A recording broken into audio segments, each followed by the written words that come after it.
बोलो जयकारा बोल मेरे श्री गुरु महाराज की जय। श्री सद्गुरुदेव भगवान की जय। गुरुमुखो, बड़े से बड़े शक्तिशाली धनवान व्यक्ति चाहे कि मैं श्वास खरीद करके अपनी आयु बढ़ा लूं, तो ऐसा असंभव है। सांसों की दौलत बेशकीमती है, यह किसी भी मूल्य पर खरीदी नहीं जा सकती। ऐसे अमूल्य 24,000 श्वास प्रतिदिन व्यतीत होते जा रहे हैं। इतनी अपार बहुमूल्य संपदा प्रतिदिन हाथों से निकलती जा रही है। गुरुमुखो, जीव झूठी माया की एक एक पाई का हिसाब रखता है और इतनी अपार संपदा का उसे तनक भी ज्ञान नहीं कि इतने बेशकीमती श्वासों को किस प्रकार खर्च किया जा रहा है। इनके बदले में कौन सी वस्तु संग्रहित की जा रही है। आम दुनिया जो प्रमाद में अपना जीवन व्यतीत कर रही है, पछताने व जार जार रोने के सिवा उसके हाथ पल्ले कुछ नहीं आएगा। गुरुवाणी में वर्णन आया है, कर्णो हुतो सुना कियो परियो लोभ के फन, नानक शमियो रमी गयो अब किए रोवत अंत। सत्पुरुष सचेत करते हुए कहते हैं कि तुम्हें संसार में आकर जो करना चाहिए था वह तुमने न किया, क्योंकि तुम लोभ के जाल में फंस गए हो। वह अनमोल समय तो व्यतीत हो गया। ए अंधे प्राणी, अब क्यों रो रहा है।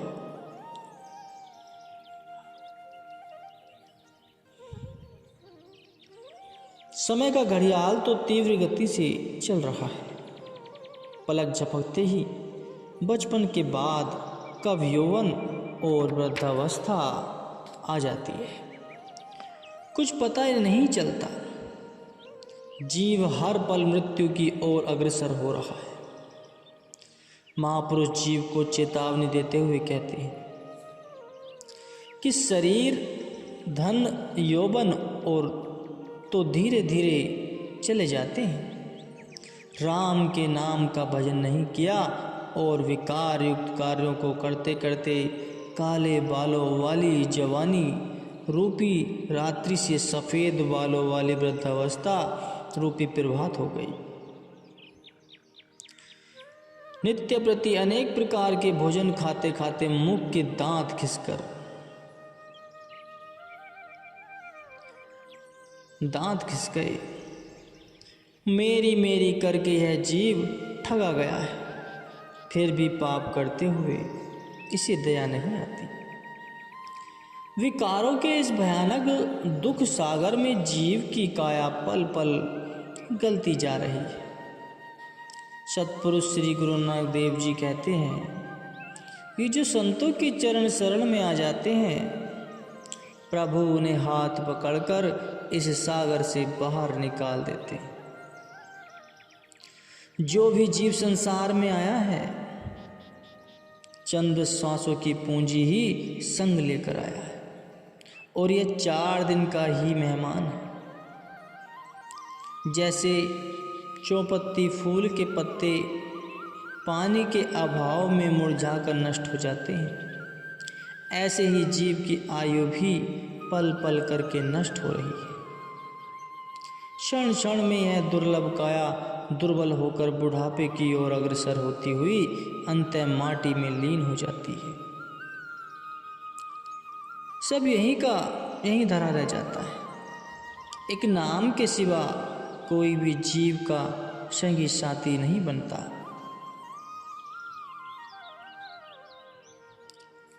संत कहते हैं, अपने मन को सम्मुख रखकर साहिब कहते हैं कि तू सदैव सत्पुरुषों का सुमिरन कर, यह कुटुंब परिवार तेरे साथ नहीं जाएगा।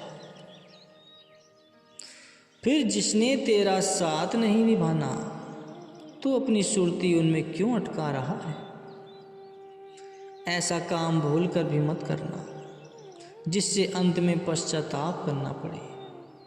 तू संत सत्पुरुषों के उपदेश पर पूर्णतया मनन कर, जिसने तेरे साथ जाना है। गुरु साहिब जी कहते हैं कि हे प्राणी, तू सदैव सच्चे मालिक का ही सुमरण आराधन कर और आगे बढ़ता जा। इंसान वृक्ष की छाया से प्रीति लगा लेता है, लेकिन जब वह नाश हो जाती है तब वह अपने मन में गहरा अफसोस करता है। जो कोई जाते हुए राही के साथ मुंह डालता है, उसके हाथ पल्ले कुछ नहीं पड़ता। इसलिए संत सुझाव देते हैं कि आलस्य त्याग कर इसी वर्तमान समय में अपना निजी काम कर लो। गुरुमुखो, एक कथा मैं आपको सुनाने जा रहा हूँ, सभी ध्यान से सुने। एक सेठ ने अपने नौकर को बाजार से कोई सामान लाने के लिए भेजा। बाजार में एक बाजीगर अपनी कला दिखा रहा था। वह उसे देखने में ऐसा मस्त हो गया कि सेठ की बात उसे याद नहीं रही, भूल गया। और जब याद हुआ तो बाजार बंद हो चुका था। जब उसने देखा कि बाजार बंद हो गया है, फिर तो वह घबरा कर रोने पछताने लगा। परंतु अब क्या हो सकता था? उसे सामान के बिना ही खाली हाथ सेठ के पास जाना पड़ा। सेठ ने नाराज होकर उसे नौकरी से निकाल दिया। अच्छी नौकरी हाथ से गंवाकर वह दर दर की ठोकरें खाने लगा। इसी तरह हमें प्रभु ने संसार रूपी बाजार में सच्चे नाम रूपी सामान देने के लिए यह मनुष्य शरीर दिया है। अगर इस शरीर को शारीरिक झूठे धंधों, जो बाजीगर की बाजी की तरह है, में गवाकर प्रभु के हुक्म को भुला दिया तो नीच योनियों में भटकना पड़ेगा। इसलिए तनक भी प्रमाद न करो, नहीं तो ऐसा हाल होगा जैसा एक गीदड़ का हुआ था। गुरुमुखो, एक गीदड़ सर्दी की रात में जंगल से भागकर एक गांव में किसी हलवाई के चूल्हे की गर्म राख में आकर बैठ गया और बहुत आनंद अनुभव करने लगा। रात्रि बीती तो भोर का उजाला सुबह का उजाला फैलने लगा। आलस्य के मारे वह गीदड़ सोचने लगा कि अभी थोड़ी देर और आनंद ले लूं, फिर उठ जाता हूँ। ऐसा सोच ही रहा था कि हलवाई भट्टी गर्म करने आ गया।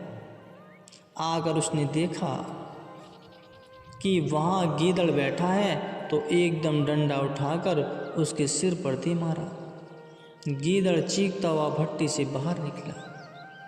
अभी वह दौड़ने ही लगा था कि गांव के कुत्तों ने उसे देख लिया और उन्होंने उसे चीर फाड़ कर मार डाला। तो आलस्य के कारण वह अपने प्राणों से हाथ धो बैठा। ऐसे ही जो जीव इस संसार में थोड़े व मिथ्या क्षणिक सुखों को महा आनंद का स्रोत समझकर उनमें सुरती फंसाकर भजन करने में आलस करते हैं, उन्हें भी यम का दंडा सिर में लगता है और वे काल के हवाले हो जाते हैं। सभी संत महापुरुषों ने अपनी वाणियों में फरमाया है। सूरदास जी कहते हैं कि सुंदर यह ओशर भलो, भजीले सिरजनहार, जैसे ताते लोह को लेत मिलाई लुहार। और कबीर साहिब जी कहते हैं, काले करे सो आज कर, आज करे सो अब, पल में परलय होएगी, बहुरी करेगा कब। तो भगवान श्री रामचंद्र जी के बाणों की बौछार से आहत महाबली रावण का शरीर मृत्युशैया पर पड़ा था। भगवान राम ने अनुज लक्ष्मण से कहा कि रावण वेदों का ज्ञाता प्रपकांड पंडित है। आप उसके पास जाकर कुछ ज्ञान प्राप्त करके आओ। तो लक्ष्मण जी रावण के पास गए और हाथ जोड़कर उनसे कुछ शिक्षा प्राप्त करने के लिए प्राप्त करने की प्रार्थना की। तो रावण ने कहा, आपने आने में देर कर दी, अब तो मैं कुछ ही पल का मेहमान हूँ, फिर भी मैं एक जरूरी सीख यहाँ देता हूँ कि कभी भी आज का काम कल पर मत छोड़ना। समय बहुत बलवान है, मैं अपार शक्तियों का स्वामी होते हुए भी कुछ अच्छे कर्मों को सदा कल पर टालता आया। आज मेरे प्राण पखेरु हो गए हैं। सत्पुरुष भी यही कथन करते हैं कि आलस्य व गफलत को त्याग कर पुरुषार्थ करो। जीव भक्ति मार्ग में तभी उन्नति कर सकता है जब वह पुरुषार्थ करके संतों की वाणियों पर अमल करके नाम की कमाई करे। प्राय लोग उद्यम तो करते हैं लेकिन दुनिया के व्यवहार के लिए, सत्संग के लिए उनके मन में सदैव आलस्य बना रहता है। गुरु साहिब जी कथन करते हैं कि पुरुषार्थ करो तो सत्संग का, नाम सुमिरन का, सेवा भक्ति का। अगर कोई कहे कि नाम सुमिरन और सत्संग का पुरुषार्थ करते रहने से पेट व परिवार का पालन पोषण कैसे होगा, तो उसके उत्तर में साहिब कहते हैं, काहे रे मन चितवाई उदमू जा, आ हरि हरि जिए पाइया। कि ए मन तू चिंता व उदम क्यों करता है, जबकि मालिक स्वयं तेरी फिक्र कर रहा है। जब ये शरीर बना तो तेरी प्रारब्ध पहले ही बन गई थी। प्राय यह देखने में आता है कि कई लोग उद्यम तो पुरुषार्थ तो बहुत करते हैं, परंतु पेट भर कर रोटी फिर भी प्राप्त नहीं होती। मेहनत तो बहुत करते हैं।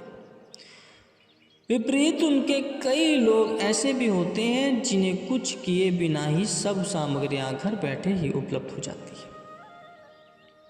यह सब अपनी प्रारब्ध पर निर्भर करता है। कहा भी है, प्रारब्ध पहले बनी पाछे बना शरीर, तुलसी है आश्चर्य है मन नहीं बांधे थी। परमात्मा ने जन्म देने से पहले ही तेरी किस्मत निश्चय कर दी थी, फिर भी यह मन संतोष नहीं करता। यह देखकर आश्चर्य होता है। कहते हैं कि हे बंदे, तू चिंता मत कर, न ही तेरे चिंता करने से कुछ कम ज़्यादा होने वाला है। इसलिए तो मेहनत तो कर, तो केवल नाम सुमिरन की, फिर तो प्रभु की कृपा से तेरी हर मुश्किल आसान हो जाएगी। गुरुवाणी में वर्णन आया है, हुणी बते हरि नाम न बीजियो, आगे भूखा किए खाए। कथन करते हैं कि जैसे खेत में बीज बोने का मौसम होता है, अगर कोई आलस्य कर उस समय को सोकर बिता दे तो फसल कहाँ से खाएगा।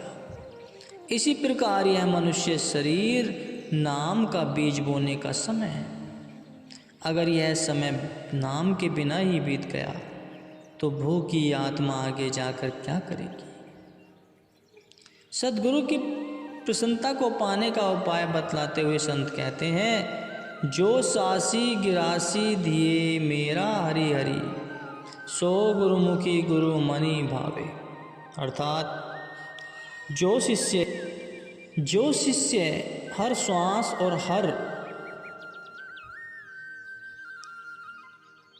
ग्रास के साथ लगन के साथ श्री सद्गुरु स्वामी जी की आराधना करता है, वह सद्गुरु के मन को भा जाता है, वह उनकी प्रसन्नता का पात्र बन जाता है। इसलिए कहते हैं कि श्वास श्वास में गुरु शब्द का अभ्यास करो। श्वासों रूपी अमूल्य लाल को हाथों से गवाकर पछताने से क्या लाभ।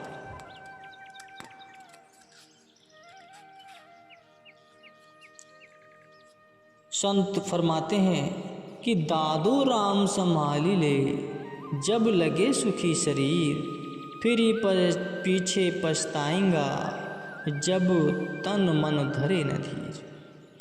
दरिया यहू संसार है, राम नाम निज नाव, दादू ढील न कीजिए, यहू अवसर यहू लाभ।